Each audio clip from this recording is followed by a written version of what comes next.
Happening now, we want to welcome our viewers from across the United States and around the world. This is the Education Technology Situation Room. Good evening. My name is Jason Neiffer, and I am the Assistant Director and Curriculum Director of the Montana Digital Academy in fabulous Missoula, Montana. And I'm joined, as always, by Dr. Wes Fryer. Good evening, Wes. You seem to be mobile tonight. I am, so people will get a little more disclosure into our busy lives because I have not been home yet, and my daughter's dance gets out now at 9:30 instead of 8:30. So we are experiencing the joys of high-speed T-Mobile LTE from Edmond, Oklahoma, and a Google Hangout on the phone via the earbuds. But hey, the show must go on. So yeah, well, and I got to say, the signal looks great, the video looks solid, and I think you may actually pull off something that will chagrin me even more about my ongoing Wi-Fi problems. Your connection may actually be a little more stable than mine tonight, so we'll just have to see how that plays out. So it is, as of the recording of this podcast, September 7th, 2016, which will be known as the day earphones died, and we'll talk about that in somewhat greater detail, but I'm guessing that probably our big topic of the day will be that Apple held a fall event this morning, and it's still being debated quite hotly across the United States and around the world, which is weirdly the subtext of our introduction about whether today was good news or bad news. I can tell you that I've heard from a half dozen of my kind of tech-savvy friends and colleagues, and the reviews are decidedly mixed across the way. Wes, I know you watched the whole keynote today, and I saw about 2/3 of it. First of all, your overall impressions of today. Oh, wow. First off, I want to say Apple is innovative. I exchanged some tweets today with Chris Nesi, who has a great EdTech podcast, and he kind of did a little sniping. I can't wait till Apple's innovative, and said he's waiting for the next product. I mean, yeah, you're not going to come out with some kind of earth-changing product. I don't know how many billion iPhones that Cook said Apple had sold, and it boggles the mind. It's the best-selling piece of electronics, and it's got to be one of the best-selling things as far as like from a single vendor that ever. So I don't know. My overall was Apple is continuing to innovate and move forward. They led with the floppy disk, before, with iMacs being gone before people were ready for that. They did the same thing with CDs in the MacBook Air, and now they're moving beyond the headphone. I loved Tim Cook's picture. I think it was Tim Cook when he talked about, or maybe it was the guy who was up there doing the iPhone presentation, but it showed the AT&T switchboard from like 1915 or something, saying we are having the courage to move beyond. But AirPlay technology, there's so many things. I mean, look at this. I'm on my phone in the parking lot outside the dance studio where my daughter is going, and we're having and obviously this is thanks to Google and YouTube and Google Hangouts. It's not just all Apple, but anyway, I guess I haven't actually read a lot of the feedback from the blogs and stuff like that. But my overall was Apple continues to innovate. I'm disappointed that there's no FaceTime on the next generation watch. And of course I wanted, as we'll talk about later, revs to laptops and stuff like that. But Sure. what's your overall takeaway and impression, Jason? Well, as viewers of this podcast know, that I'm somewhat of a recovering Apple person. I still utilize Apple products in about 1/3 of my work and home life. I have an Android phone. I'm now regularly using a PC laptop. I go back and forth from an iMac to a Windows desktop at work. And then tablet-wise, there is no better tablet than the iPad. But I will say that broadly, there wasn't anything today in the announcement that would pull me back into an iPhone. Because I don't think there was anything. I mean, we could talk about the headphone thing a bit separately, but there wasn't anything presented today that pull me back into the iOS universe for a phone. But I think there's a grander problem here that's really not Apple's problem. There isn't a whole lot of innovation left on phones. And I think these are now commoditized and really end game products that are really going to just become thinner and faster and lighter and more powerful, as opposed to evolving with new features. And I think that's the real crux of the problem that phone manufacturers are in. It's part of the reason why there are great tech savvy people.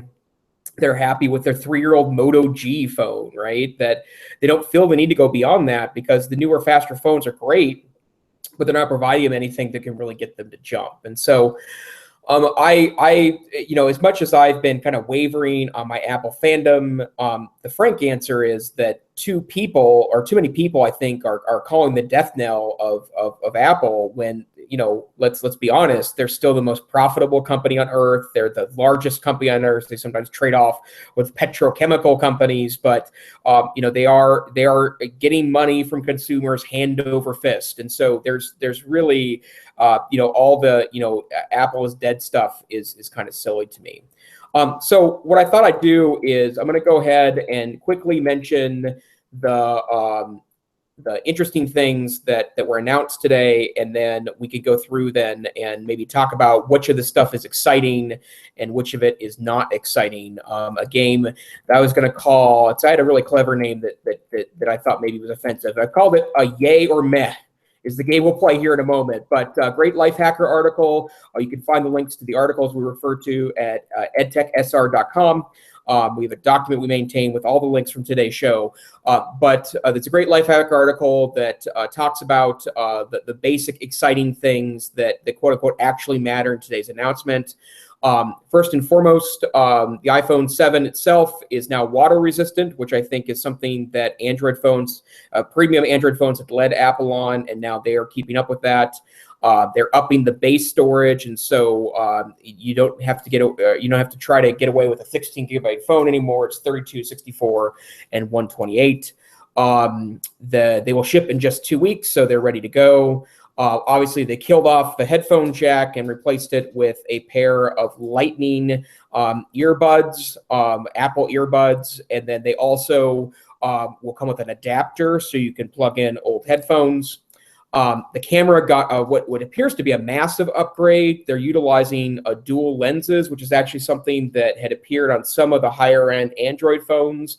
I'm going to guess that Apple's implementation is probably good or great, based on their past cameras and phones.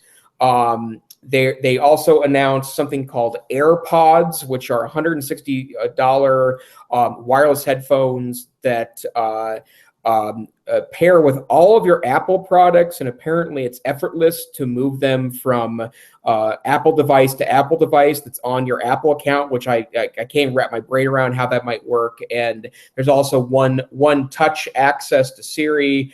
For those of you listening to the podcast, I just touched my ear to note what that's going to kind of look like. So for those of you that saw the kind of modern science fiction movie Her 2 years ago about artificial intelligence, it's going to look something like the earbuds that were featured in that film. No word whether or not the future-looking fashions in that film, the really awkward pulled-up pants, will be part of the future of Apple.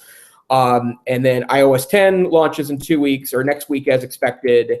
And then two other major announcements. One of them is there's going to be a new Apple Watch, the Apple Watch Series 2, which is thinner, has a GPS located in the device, and is water resistant up to 50 meters. And then clearly the most bizarre announcement that iWork gets real-time collaboration. So Wes, let's go through these one by one, and I guess we need to declare them yay or meh. So I'll also say, did you watch the end? Which part of the end? What was that as far as the performance? Yeah, I was going. I mean, I was trying to work on some other things too, but it was like, anyway, that was a bizarre end. Whoever the artist was, and the dance and stuff like that. It was the most bizarre end to an Apple event I've ever seen. So anyway. hip Apple music. So I guess. So let's start here. Broadly, iPhone, Wes, yay or meh? I think okay, but generally, I mean, in the spirit of, is it going to change the world? No. I just dropped in a link. I'll have to find the direct article, but it was a BBC Click podcast where they said African cities in Nairobi now have secondary marks secondary market smartphones available for $10 each. I mean, it is a commoditized world when it comes to the smartphone. So yes, I think the polish looks amazing, and I'm excited about, more advanced, phone features and being able to have the telephoto. I mean, that stuff, we're continuing to see incremental improvements that really are freaking amazing. I mean, high HDR, high dynamic range photographs are incredible. And the way that that's built in, and just, look at iPhone 4 to iPhone 7. I mean, when I got that iPhone 4 and that camera, I was like, oh my gosh, I don't think I need to ever get a digital SLR. I know that it'd be amazing, and I've got folks that are, I know people that are very into their photography, and they wouldn't. That's just a blasphemous thing to say, but the pictures that they did show were phenomenal. So I don't know. I guess it depends. People think of an Apple event as being some kind of religious experience, I guess, and they're wanting the Messiah to appear. And anyway, I wasn't expecting that. I think the phone, because we have all these phones in our family, we have to think about these things in terms of, how do they trickle down and all of that. So, I mean, I'll be excited for the features, but it's not going to change the world. And I was honestly holding my breath more for Apple Watch updates than I was for the phone. Now, but when you had said that this might bring you back, what did you not hear that you were thinking might bring you back into the Apple fold for phones? I don't really know. For me, it's not the hardware. The hardware is beautiful. I mean, you can't beat the hardware on an Apple phone. You just can't. And I did read the first 3 lines of an article, and I wish I'd put this in the show notes, because it could go into some detail. But journalists that were at the event today got to touch and feel the phones. And someone reported that they felt like there was a palpable change in the physical feel of the hardware, that it felt different, and it seemed like that the context of that was positive. And so I've never had an issue with the hardware. For me, it's always been software, and there are some things I can still do on Android better than I can do on an Apple phone. And the one I used to mention widgets a lot. But to be honest, I don't use widgets anymore that much on my Android phones. The one feature that's killer for me is the ability to choose as the end user what my default app is for different actions. For example, when I'm on my iPad, I would very much prefer the Chrome browser over the Safari browser, even though the Safari browser is faster and seemingly more stable on the iPad. But I'm logged into a Chrome universe, and having access to my bookmarks and my history makes that experience worth it for me. Whereas I feel as though the Safari browser is not as full featured, and it's not hooked into my digital life like the Chrome browser is. On an Android device, I can make that pick, whether it's the Mail app or it's the browser of choice. If I want to download, and there are dozens of open source browsers for Android that, I mean, frankly, are awful, but if I want to choose one of those because I had some sort of edgy open source only philosophy, I could do that. And that's not possible, or it's not capable to happen on the iOS device. And that's the stuff that makes a big difference for me. I've never found an Android tablet that I've even a little bit liked. They're all terrible in comparison to the iPad, in my humble opinion. But the phones are really a big difference for me. And now that I have been using a premium Android phone. I'm currently on a Nexus 6, which is ridiculously huge, but it's a beautiful piece of hardware that has a big, beautiful screen, and gets great updates from Mother Google fairly regularly. This is a great device. And so, that's the bottom line for me. So I didn't hear anything today in the iPhone 7 announcements that I would say is anything beyond meh for me. So anything more about the camera? Like, does the camera dual lens something better? I mean, I'm fairly certain it's probably the best, or one of the 2 or 3 best cell phone cameras. Oh yeah, no question. It's amazing, and the technology, the software processing that it's able to do, is really spectacular, and that's probably as much or more of the story as the hardware update. And that's the thing that Apple, continues to do really well, and that differentiates them in the market, is being able to have both the hardware and the software and be able to do such a tight integration. We here on the Educational Technology Situation Room, we take the educational lens to these things, and I definitely tonight want to get to that Time article and talk a little bit about screens in schools and overall, because I think, I don't know, it's easy for us to just have that tech lust and that ooh, it's shiny, it's new, and kind of be carried away with that. Some respects, as educators, be dismissed by a lot of folks out there who just say, yeah, it's just an Apple fanboy, or it's just somebody who just loves tech. I really think it's important for us not to be in love with technology for technology's sake. I think it's really important for us to focus on learning. We can talk more about that. So I don't know. I think that it's great to see innovation pushed forward. And, again, it's not the sea change. Like, I was in San Francisco in 2007 in Moscone Center when Steve Jobs announced the iPhone. We didn't know that was going to happen, but that was the 1 year I went to Macworld. That was definitely a sea change. And the iPad was a similar game changer. We don't see that level of game change. What we see is the incremental push. But not only does that give a phenomenal experience for those people who can afford to have that latest and greatest phone, it also makes the phone of 2 years ago and 3 years ago, which was unbelievable when it came out, to be much more the norm. So yeah, I think the main of all the different things that you talked about, I think the move away from headphones and embracing hopefully better wireless connectivity. I still have trouble with my Bluetooth devices and pairing and all of that kind of stuff. If Apple can get that better and make that more reliable, I do think it's a good thing to leave, the old ways of the old plugs behind. But I don't really see the iPhone 7 making a big difference in the lives of students and teachers in terms of what it brings today. It's, again, that idea that the technology's moved ahead, and look what we can now afford, that becomes much more of the commoditized, normalized, hey, look at what every smart device can do, sort of thing. Let's talk about the headphone jack for a second. I want to make one important point, and hat tip to Martin Horaci at the University of Montana for making this argument this morning. He's absolutely right.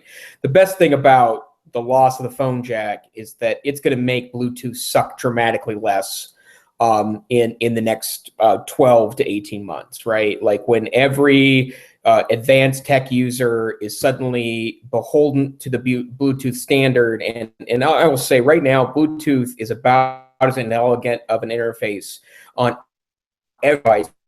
How you can do a little better. A good example of this is devices that have the NFC pairing on Android that allow you to go to a Bluetooth speaker and tap the phone and pair it.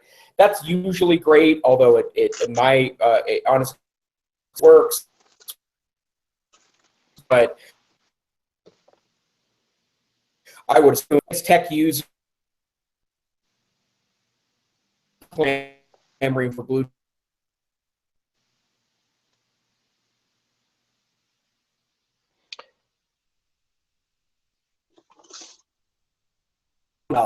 According to sources across the store, and buy one for every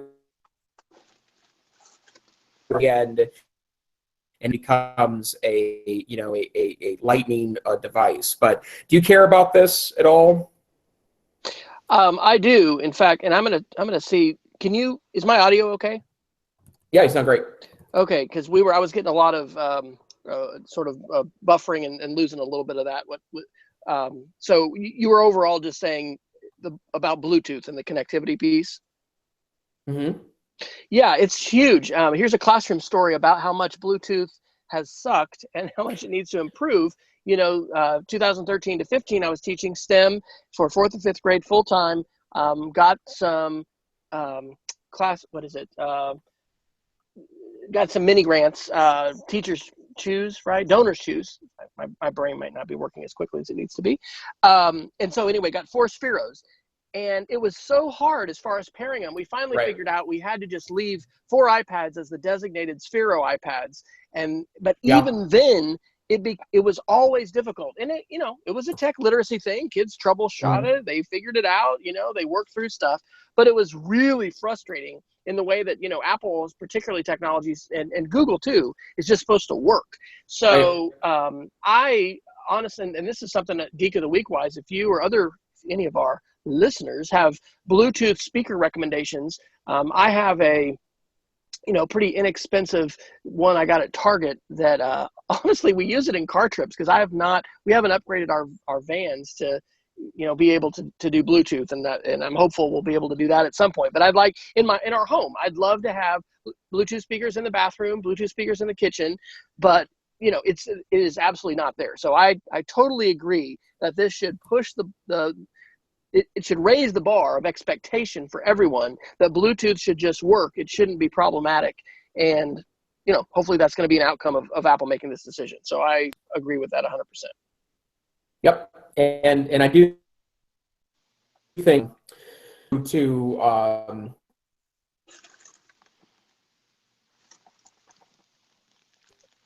it's great news that Bluetooth has been so kind of democratized, I guess is the best way of putting it. You can buy lots of great cheap Bluetooth stuff, whereas the early stuff was super expensive. And I thought for not very good reasons, but it will cause us to go back and probably reevaluate which of these devices need more modern improvements and create kind of a better environment. So yeah, I think that's a super great call and will very much improve things in the environment. So let's see, other things in the Apple announcement today that we should be rating meh or yay. AirPods, Wes, Apple's new wireless headphones, yay or meh?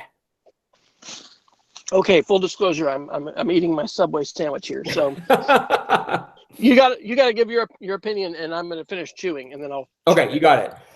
Look awesome, great. For those of you that have not seen the announcement today, these are $160 wireless headphones that have they're kind of the shape of those little ear pods or AirPods or whatever they call themselves that fit into ears. I will admit I don't find them as comfortable as I expected to when I bought a pair a time ago. But they're smart in that they have a chip inside of them. They apparently are very good at connecting to multiple devices. You can program various Apple devices into them and effortlessly switch in them. You can tap your device and get to Siri, which is really great, I think. Makes Siri that much better. But they're $160. They only have 5 hours of battery life. And as I've seen 3 different headlines I guess for lack of a better way of putting it, joke that most users will use lose them in the first week they own them. They do come with a little battery case that you can pop them into and charge from, but it's not. I'm not tempted by them at all.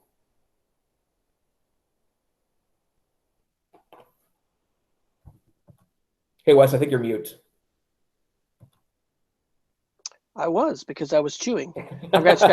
I've got too many buttons. Sorry about that.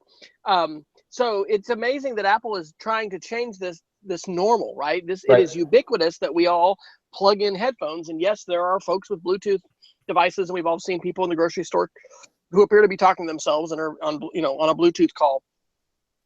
But if anybody can shift that normal, I mean, Apple has pretty much been the one to do that. So I agree it's going to be easy to lose them, but I'm intrigued by the fact that there's a chip inside.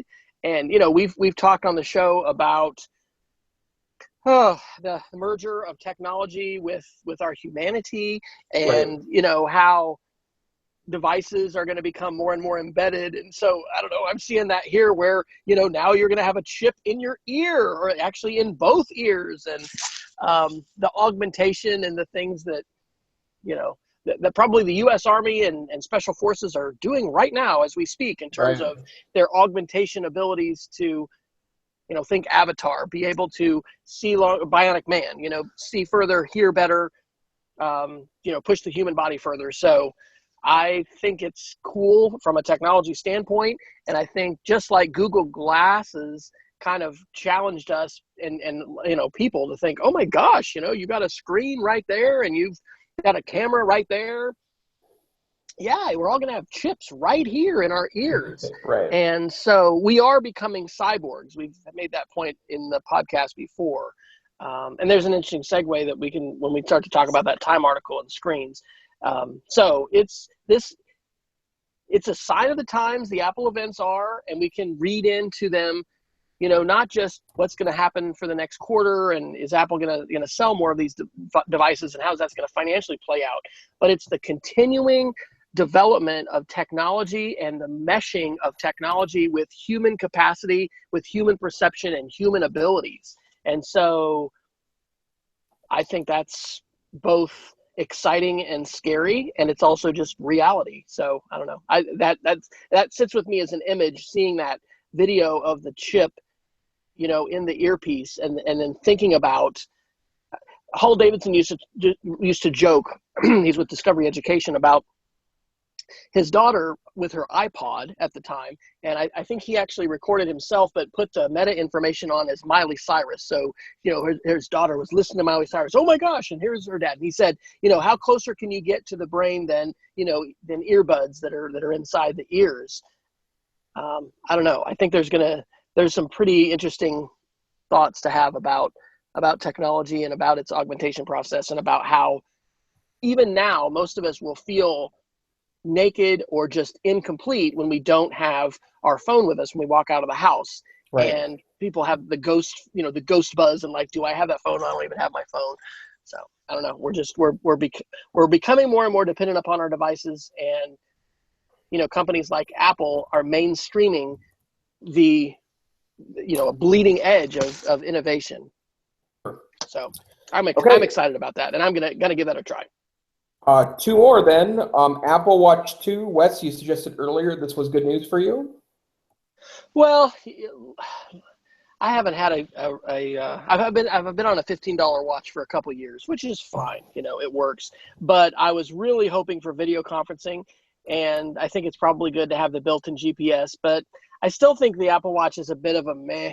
I was reading an article today or yesterday about how the just more narrowly focused fitness bands and things are outstripping the market. And I don't know. I don't think this has pushed me over the edge. It's great to see the battery life getting better. But you have an Android smartwatch, don't you? I do, although not on today. And I don't dislike the watch. I just don't get much from it. It's pretty good. Not super great. Every time they introduce a new version of the operating system, Android Wear operating system, it gets a little bit better. I just haven't found it to be a necessary device. Like, I feel naked if I leave the house without a cell phone. I feel if I leave the house without my Android watch. And I probably wear it half of days. It's a great device. It's a beautiful device. It's a well done device. It's just not something that's a go-to for me. And so I will say most of the Apple fan people I know are in for the second generation of the watch. They weren't in for the first generation.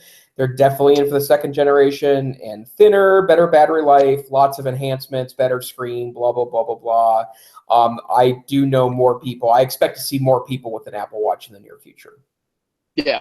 And I'm in that boat too, where I was waiting to see what generation 2 was going to have, because iPad 1 not great, iPhone 1 not great, MacBook Air generation 1 not great, Apple TV, you just go down the line. Right. So I'm definitely interested in it, but again, from an educational standpoint, we've got a handful of teachers who, and I'm saying handful, I mean, like, I know maybe 2 or 3 who out of 120 teachers or something, who have one. And I just don't see the educational or the life purpose it's just kind of a toy and a trinket. And so I think the educational impact is minimal, and the bump as far as the capabilities is pretty minimal as well. So when we can FaceTime video conference on it, that and do a Dick Tracy experience, it will be transformative. You know, being able to, I mean, our son's at college. We visited with him. Actually, I don't think we FaceTime with him, but we talked about that, you know, on Sunday, you know, should we do that? And so that kind of thing, as far as being able to bring the ubiquity, the iPhone's already revolutionized that as far as making that so much easier. It used to be really, really difficult to, you know, have a two-way video conference, and it just involved a lot more sort of smoke and mirrors and you know, techie mojo. So Apple has done a good job normalizing that and making that easier. But anyway, when it comes to the phone, I think that's going to probably be my tipping point. So full disclosure, I was at the mall tonight looking at Fossil watches, and you know, thinking, you know, that may be the way to go versus, you know, going Apple. Yep. By the way, I will say one other note on the watch. I may be in for a Pebble watch sometime in the near future. $100, wonderful battery life, and does as much as I would need out of that particular device. So, I'll say on that note too. Shout out to my friend James Deaton, JED Jed on Twitter. He picked up, or no, he was telling me about a Pebble watch when when the Pebble 2 came out and the Pebble 1. I mean, you could pick up a Pebble 1 for almost nothing. So, you know, that I could be enticed possibly by a less expensive tech, and that's just something to watch with these other things coming out as far as who's going to put something on clearance. And by the way, for the record, Wes, getting a wreck right now would make you an awful meme. So don't crash your car. Nope, I'm not going to. We're good. And then the last announcement today, I found completely and utterly bizarre. And they kind of announced it as, isn't it great to collaborate? And then they announced that iWork now comes with live collaboration. And we've mentioned it at least twice on this show. I talk about it with all my Apple friends. iWork is functionally dead to me. It used to be, and the document was never great for me, and the spreadsheet system was never great for me, but I used to be a very devoted Keynote fan. And at a certain point, 3, maybe 4 years ago, it just stopped being updated. It had no new features. And PowerPoint and Google Slides have surpassed iWork, in my humble opinion, as good responsive presentation platforms, which means there's nothing left for me there. And so, not unlike you know, how Google Docs works, although it works with the I think it worked with the desktop apps and maybe the iPad and iPhone apps too. There is a collaboration suite available now with iWork. So I guess this starts with Wes. Are you still using iWork? Not much at all. You know, I migrated, as I think you did, away from Keynote, and Google Slides has become so powerful to be able to have the updated version. I mean, literally tonight, one of the reasons I didn't go home yet was we have a couple different open houses, and this was for pre-K parents, and it's it's so cool. I mean, I had my presentation loaded up there, but I still had a couple changes to make to slides. And so I'm on a laptop in the back of the room, you know, actually putting a different screenshot up and something else. I don't know. They're so powerful. So, you know, when I heard him say education, my ears really perked up. And he said that. I mean, we knew about Swift Playground, and that is exciting. And I also perked up on they talked about Apple's investment program where I forget what it's called, but it's iPads and connectivity in the classroom. And we have one of those schools, Arthur Elementary, here in Oklahoma City. So my ears were really perking up going, oh my gosh, did, you know, teachers and kids from Arthur get to travel? And of course they're more, you know, closer California schools that got to travel. But Apple's commitment to education is very important. And so I don't know. I guess maybe they just feel like they need to keep it alive. At one point, I think they really believed that it could be an alternative to Microsoft Office. The pivot that Microsoft has done is so positive as far as trying, I think, to just make their stuff work on every platform. You know, we haven't seen the innovation there. Yep. So iWork is basically dead. I think it's a hat tip to Google to say, hey, you can do real-time collaboration. Yep. But I personally don't know anyone who's really excited about iWork in schools. It'll be interesting to see. I would guess they'll push this on their, you know, iPad. And I should remember the name of the project with the schools that are doing the iPads. But right, yeah. They'll probably advance that. But I don't know. Yep. I think it's following the lead of Google. We need real-time collaboration. And maybe, I mean, look, there is space to innovate and to push things further.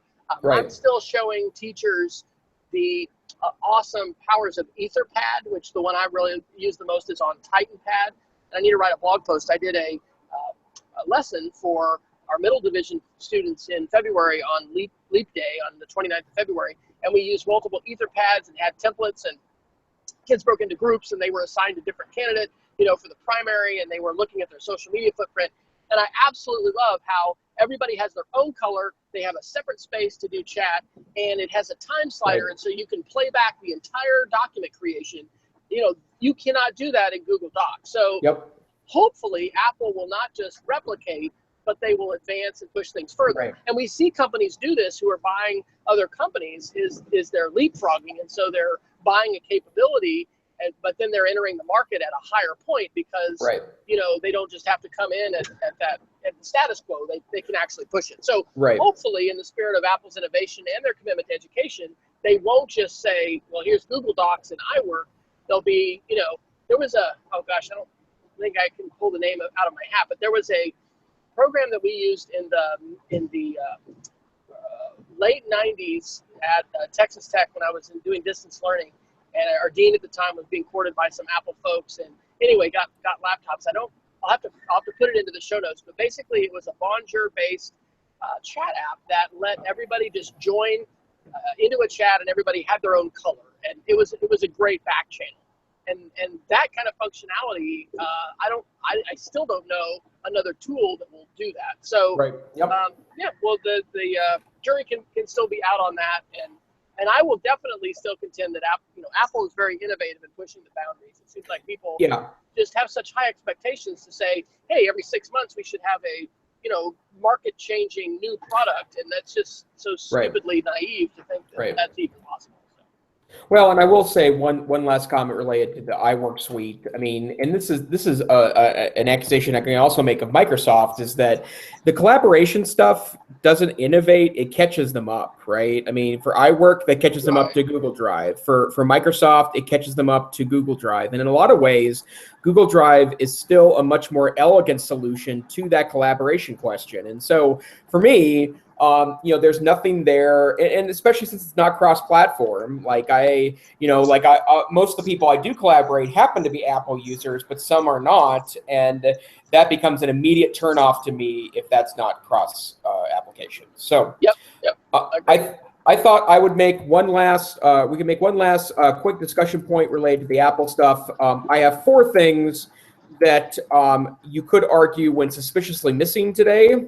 And so let's give a quick shout out to those pieces. And I have some data related to how long it's been since they've been updated. So despite rumors, there was no update announced today to the MacBook Pro with Retina display. And for those that are keeping track at home, it's been 477 days since the last release of an updated MacBook Pro with Retina.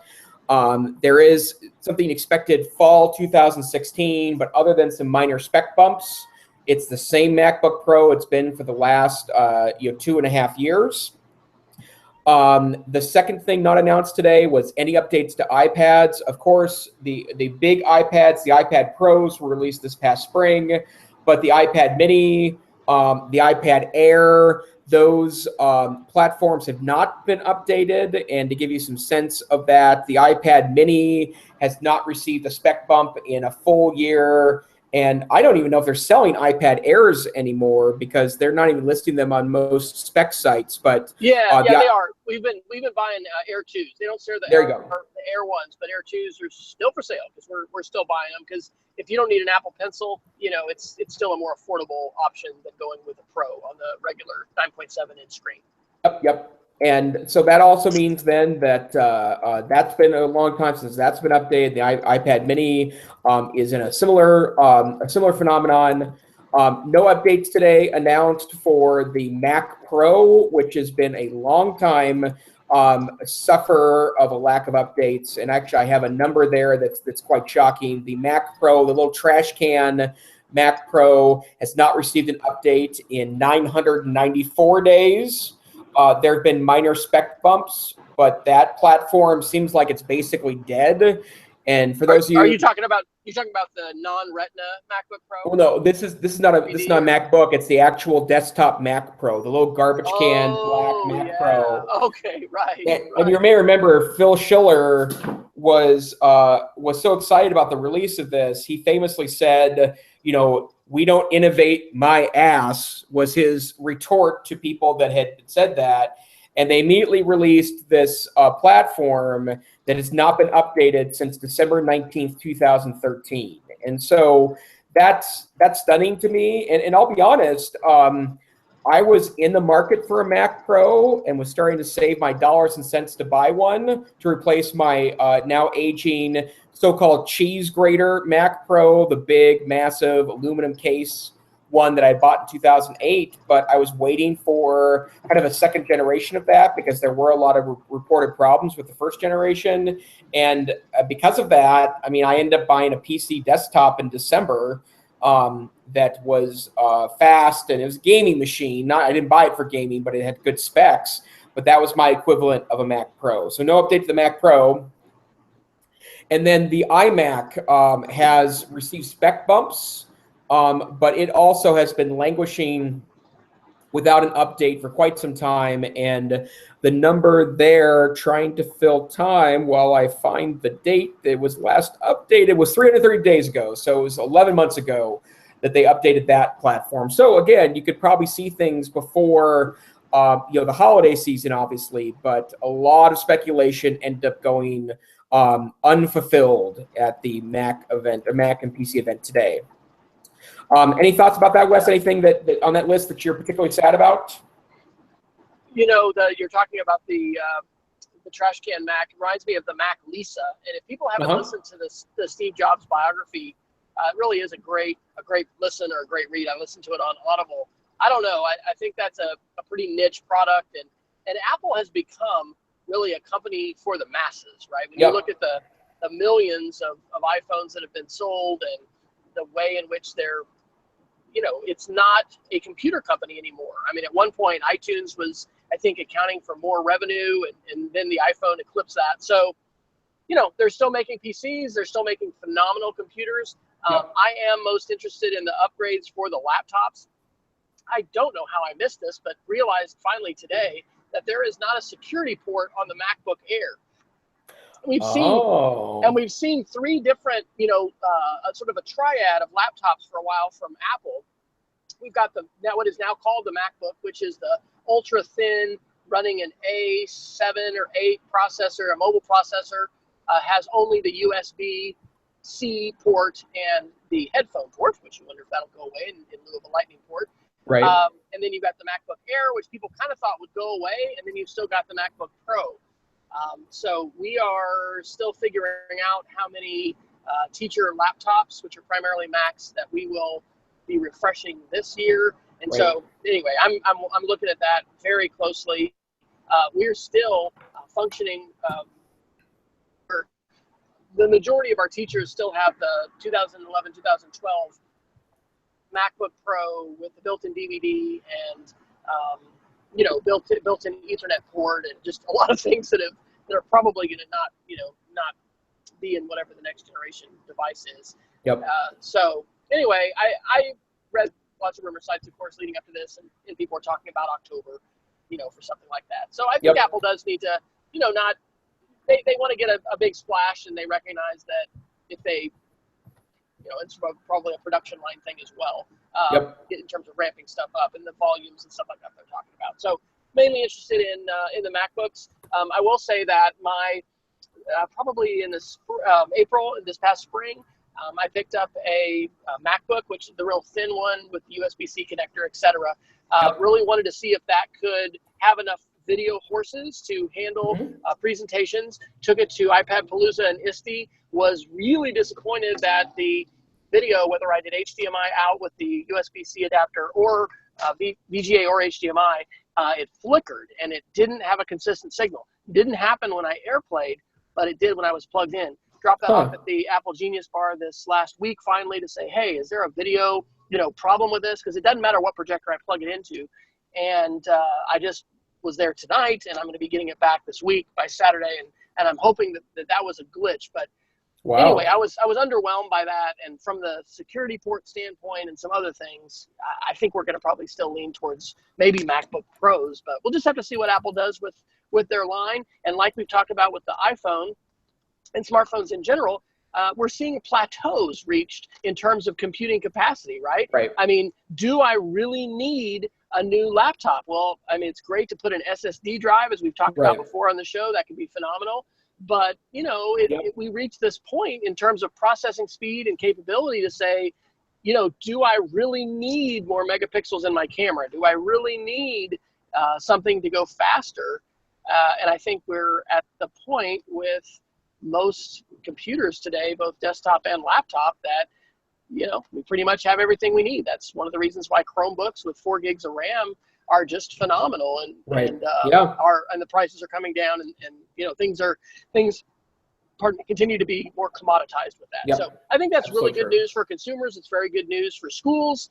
And the immediate results of this is not something new that you're going to be buying this next year for school probably, but the fact that your general, what is normal and the common denominator of expectation for computing devices, it continues to benefit consumers and also benefit schools in terms of not having to, let's say, lay out $1,000 to refresh laptops. And I'm really interested in that too, as far as the price point of where Apple will be with their laptops. What I honestly need to do is reach out to our Apple rep, because when laptops and things get refreshed, sometimes as a school, you can cash in on some deals.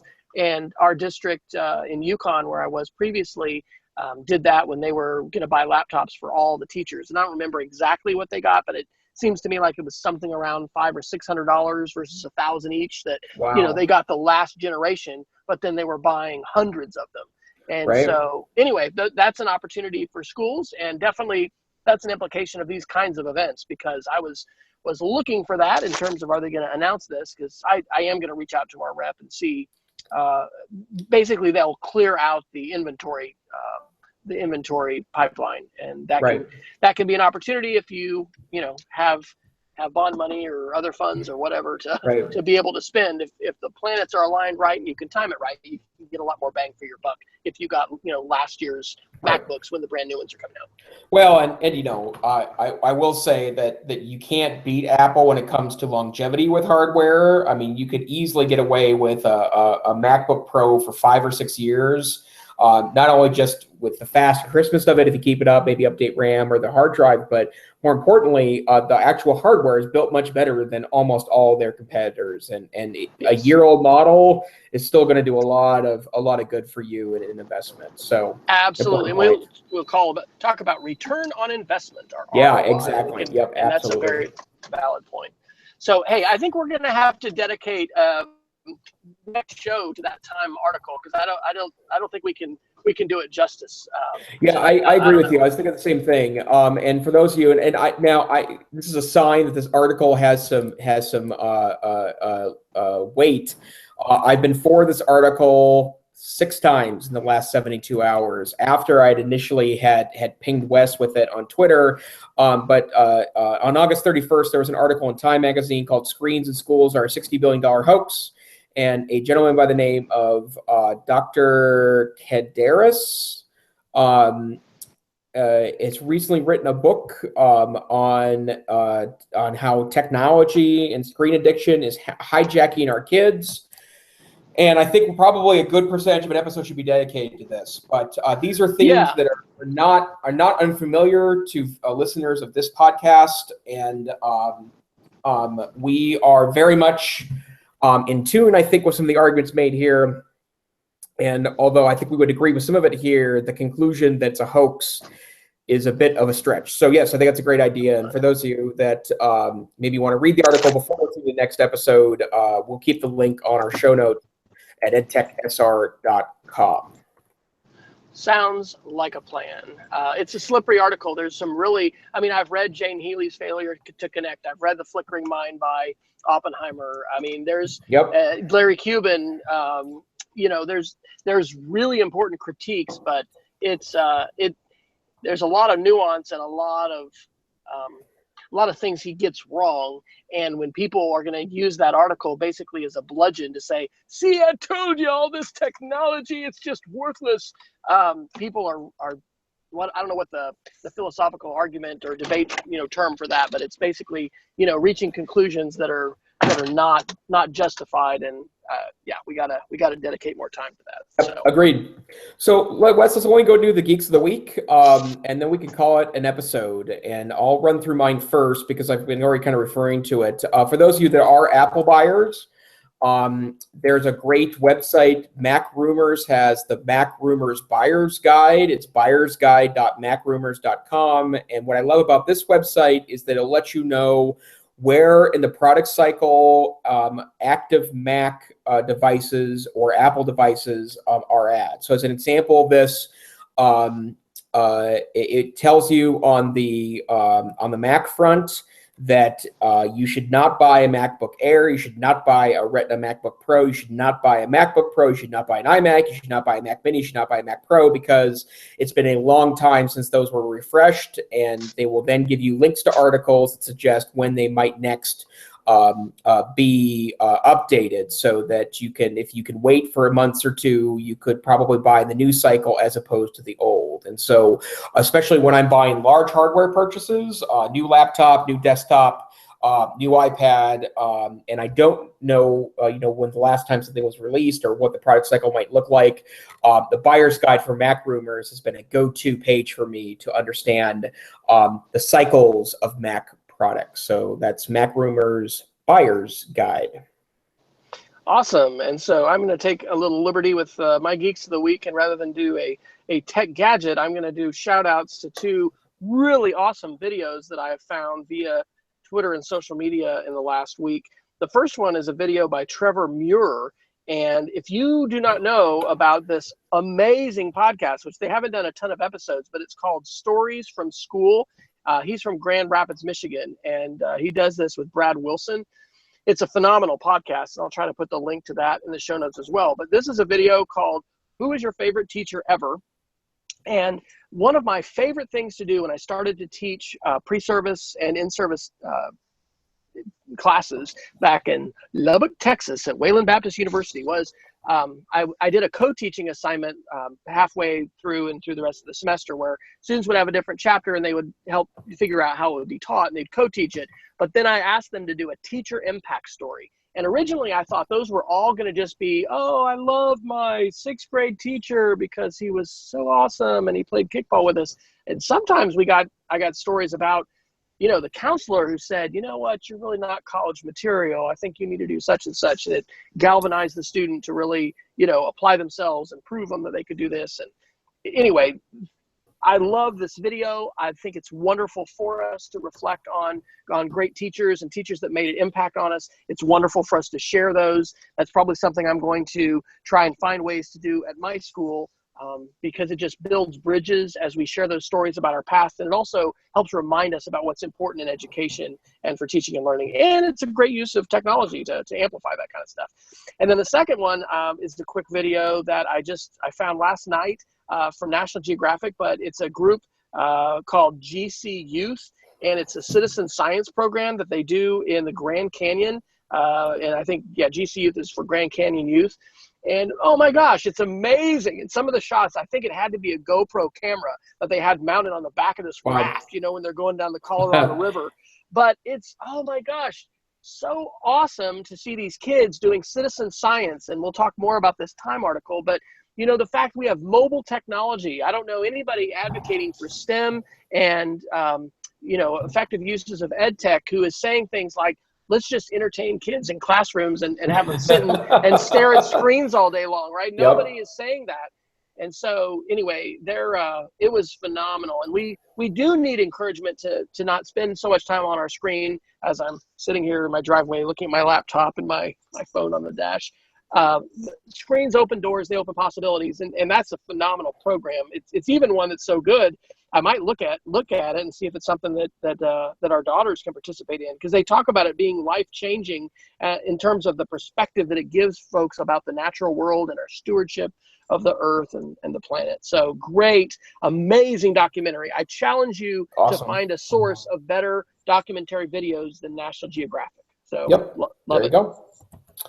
Okay, great. Thanks, Wes. Awesome share as usual. So this is the EdTech Situation Room podcast, and we broadcast most weeks on Wednesday nights at 8 p.m. Mountain Time, 9 p.m. Central Time, which I believe is 10 Eastern and 10 Eastern. I was trying to think of the UTC. Time to seem super cool. I know, and I didn't pull it off. If you speak UTC, you are even geekier than us, and we love you. Yep. Yeah, we got a lot of respect for you. So respect to you. You're awesome. But and we're here most Wednesdays. For those of you that can't join us live, and that's most people, you should go to our website, edtechsr.com. We're in the iTunes store under podcast. We are in Stitcher Radio under podcast. I noticed the other day that we have made the directory in Pocket Casts, so that's exciting that you can find us there, and wherever finer podcasts are aggregated, you can find us there. And we have a survey link, so if you check out our episode 20, or this is episode 21, I'll put it right at the top this time of the show notes. Please fill that out. Let us know where you're from. It's kind of cool to get feedback. In fact, there's some magic to the interactive web, getting feedback from folks who, you know, you otherwise just wouldn't be crossing paths with or doing a mind share with. So please fill that out. Let us know if there's a topic you'd like us to address. And hopefully you got your fill of Apple analysis. I know that we're going to probably just be in for it, because this is what so many blogs and tech shows live for, is another Apple event and, you know, fodder for the conversations to, you know, go on week after week. So anyway, love doing this with you, Jason. And I will say it's one for the record books. T-Mobile, LTE, and Oklahoma City area didn't drop well, I mean, I did have a little bit of packet loss. We'll have to see how the video comes through, because there was some audio that I lost for a while, but overall just phenomenal. And I'm loving 10 gigs a month, because if I was on AT&T, I'll guarantee you I'd be paying some overages for this web show tonight. So yay, absolutely. T-Mobile. I was very impressed with that too, because I'm always amazed when you can pull it off in a wireless environment. So Wes, why don't you tell people where they can find you on the internets? All right. I am still W Fryer on Twitter. I just finally did a pretty big update to my personal website, wesfryer.com, and I am blogging at speedofcreativity.org. So those are the main spots to find me. How about you, Jason? Awesome. I am available on the Twitters at TechSavvyTeach. And I blog at the NCC Tech Savvy Teacher blog, blog.ncc.org. You can find out more about me and contact me to do kids parties, corporate events, other places I don't belong at Neifer, NEIFFER.com. So this is the EdTech Situation Room. Have a great week. Adios.